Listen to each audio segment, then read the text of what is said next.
O nosso foco hoje é exclusivamente em assuntos biológicos. Esse quadro vai servir para simplesmente destrinchar a rota até o primeiro esbagamento dos protagonistas. A nossa incrível análise será inteiramente na relação romântica entre o casal ou o harém, né? Basicamente isso. É importante eu ressaltar que esse quadro até foi ideia de um inscrito, e se eu achar o comentário dele eu vou deixar em tela como agradecimento. O pessoal aqui da adega tem boas ideias quando o assunto é it, né? Deu pra perceber isso, porque eu acho que é mais fácil pensar com duas cabeças, né? Em vez de uma, deve ser por isso.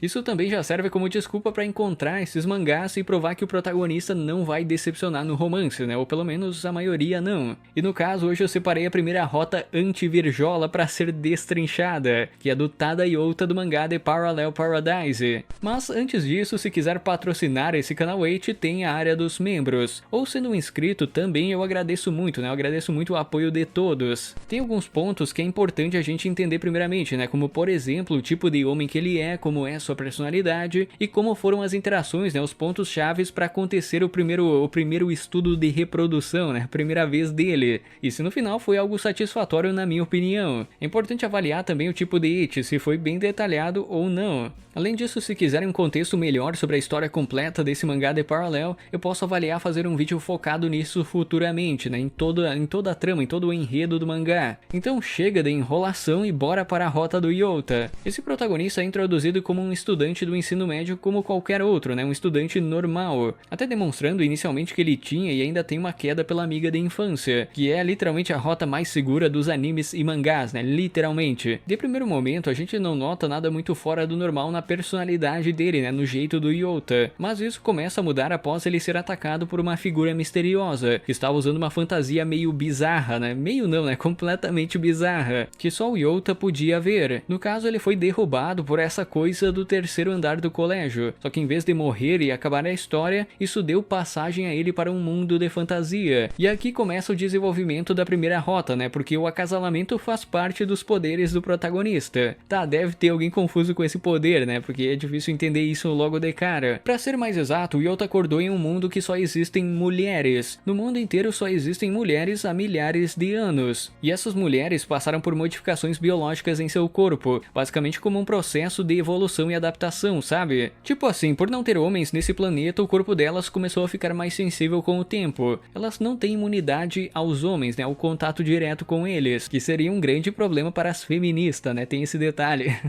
Então, com o surgimento do Yota, o corpo delas começou a ficar mais animado, né? Mais excitado pela falta dessa imunidade. Isso também pode ter relação com a maldição do deus da inveja, que é o principal antagonista desse mangá. Mas esse é um tema para outro vídeo futuramente. O fato é que a Lumi, junto com um pássaro falante, encontraram Yota no meio de uma floresta perto da cidade de Mies. E quando o protagonista simplesmente se apresentou, a Lumi começou a agir de um jeito meio estranho, até mesmo apontando sua espada para ele. Porque logo de cara ela percebeu que o Yota não era uma mulher, tanto pela voz como também pelo próprio corpo da heroína dar indícios. E quando eu falo em dar indícios, é literalmente jorrar um líquido daquele lugar que eu não posso detalhar aqui no YouTube, né? Literalmente.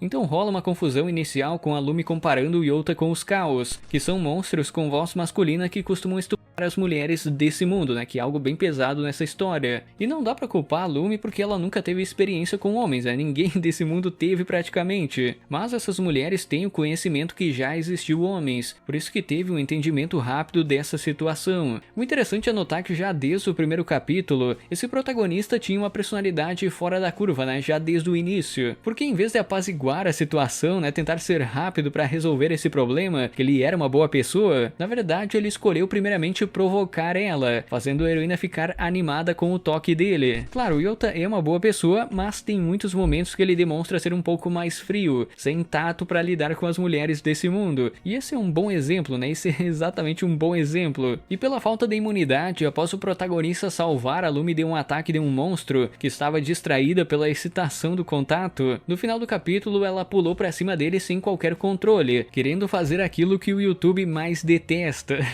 Mas apesar apesar de toda essa pegação do primeiro capítulo, que até continuou no capítulo 2, essa animação deles foi tanta que os dois desmaiaram antes de cruzarem a linha dos finalmente. Então a primeira vez o protagonista não aconteceu no início do mangá, porque a primeira vez precisa ter o estudo biológico completo, e não só metade dele, sem a parte que o protagonista iria estudar mais profundamente o conteúdo dela, né, sem essa parte. E sim, YouTube, a gente tá falando de estudo de aula, né, sobre isso. É algo que vai cair na prova essa semana, então é importante eu detalhar absolutamente tudo. O fato é que após os dois acordarem, a Lumi decidiu levar o Yota até a cidade de Mies, onde ela é uma guardiã que protege as garotas desse lugar. Então enquanto ela foi tomar um banho, né, por ter pisado literalmente em um estrume gigante, enquanto se dirigiam para a cidade, a Lilia ficou encarregada de cuidar do Yota nesse meio tempo. Inicialmente a Lilia não sabia que o protagonista era um homem, porque ele estava usando roupas de mulher e também ganhou uma pílula que mudava o tom de voz, né, para algo mais feminino. Então ela tratou o protagonista normalmente, até levando o Yota para tomar um chá gelado. O problema foi quando ele derrubou o chá, e a Lilia tocou nele sem querer quando foi ajudar a limpar, deixando mais uma heroína naquele estado completamente animado para estudar, sabe, naquele tipo de estado. Mas nesse caso o autor fez mais um bait, porque eles não foram até o final. Apesar de ter rolado muita coisa amorosa entre os dois nos capítulos 5 e 6, onde a Lilia foi até o Yota por não aguentar a excitação pelo estudo, nesse caso a Lumi deu flagra neles antes que pudessem cruzar a linha final, né, que faltou muito pouco. E apesar da Lumi deixar claro que o Yota é de todas, né, que ela não quer monopolizar o único homem do mundo, ainda assim ela sentiu ciúmes, né, algo completamente normal se você gosta de uma pessoa. Tá, mas e a primeira vez, quando que realmente acontece isso?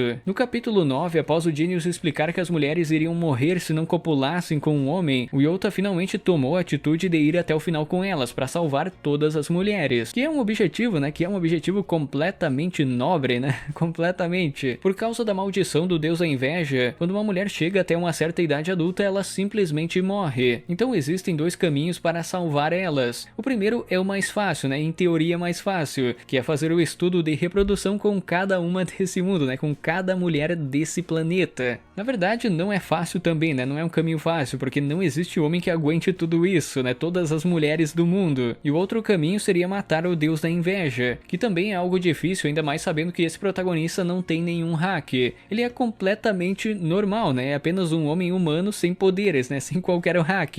Na verdade ele tem um hack, né, ele tem um poder overpower que é poder controlar as mulheres deixando elas nesse estado animado, né, tendo contato pele a pele. Mas em termos de batalha não é grande coisa realmente. Então a nossa rota anti-Virjola tem início ainda no capítulo 9, quando o Yota foi até a casa da Lumi para salvar ela dessa maldição, né, para quebrar isso. É até legal ver que o Yota tinha esse receio da Lumi só gostar dele por ser o único homem do mundo, né, que faz sentido isso. Mas ela falou que estava feliz por esse único homem ser exatamente o Yota, que tinha algo especial nele. Então durante esse ato, durante o estudo com a heroína, ele estabeleceu de fato o seu objetivo, que era matar o deus da inveja e salvar todas as mulheres desse mundo. No fim ele é um protagonista de atitude, né, que levou apenas 10 capítulos para ter a primeira vez. Claro, o enredo de Parallel Paradise influenciou bastante para acontecer isso, sem ter um grande desenvolvimento no romance, né, por vários capítulos. Não que seja um problema, porque particularmente eu gosto de obras que o romance avança rápido, né, que é o caso desse mangá. Além disso, o Yota é um bom personagem não por ser um protagonista puro e totalmente perfeito, né, não por causa disso, mas por ele ter defeitos também, né, que torna ele mais humano ainda. Porque tem momentos na história que ele é quase consumido pela luxúria, né, que ele passa a agir de um jeito mais frio com as heroínas. Tem gente que não gosta disso, mas vendo que ele teve que passar nesse mundo, seria estranho se ele não mudasse, né, ou pelo menos tivesse algumas recaídas. Em termos de eti, ele é nota 8, né, tem atitude, se preocupa com as mulheres desse mundo, tanto que ainda está salvando elas, né,